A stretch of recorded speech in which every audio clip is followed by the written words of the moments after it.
Je vais vous expliquer comment on a pu éviter 2 arnaques à New Delhi. Et si ça peut vous éviter de payer beaucoup trop cher, je suis content. Faites super attention aux offices de tourisme ici à New Delhi, y compris celles du gouvernement. Tout est corrompu et dans tous les cas, si vous êtes touriste, ils essaieront de vous surfacturer. Pour le premier exemple, on voulait faire un tour de la ville pour visiter 4-5 lieux, dont des temples les plus connus. Et le gars nous propose 5000 roupies pour deux, soit plus de 50-60 euros. Et ça comprend même pas les prix d'entrée au temple. Au final, on a tout fait par nous-mêmes, en commandant des tuk-tuks sur Uber et en payant les tickets d'entrée tout simplement par nous-mêmes. Et au total, ça nous a coûté moins de 10-15 euros. Pour le deuxième exemple, on partait de New Delhi pour aller au Rajasthan et il nous fallait des tickets de train. Et ça, le gars de l'office l'a très bien compris et s'est empressé de nous proposer le pass pour plusieurs jours. Nous, on avait besoin de 7 trajets de train. Et boum, l'addition est plutôt salée. Il nous propose des prix allant de 200 à 420 euros pour 7 trajets.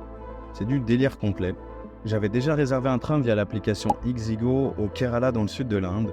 Et quand j'ai dit ça à l'officier, il m'a répondu que c'était uniquement pour les locaux et que je risquais la prison d'avoir fait ça. Donc je vous avoue que sur le coup, ça paraissait hyper bizarre. Donc on s'est barré aussitôt.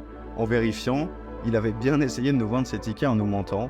En se débrouillant par nous-mêmes, le premier train nous a coûté seulement 10 euros. Et dites-vous que ce gars-là, il portait un uniforme du gouvernement.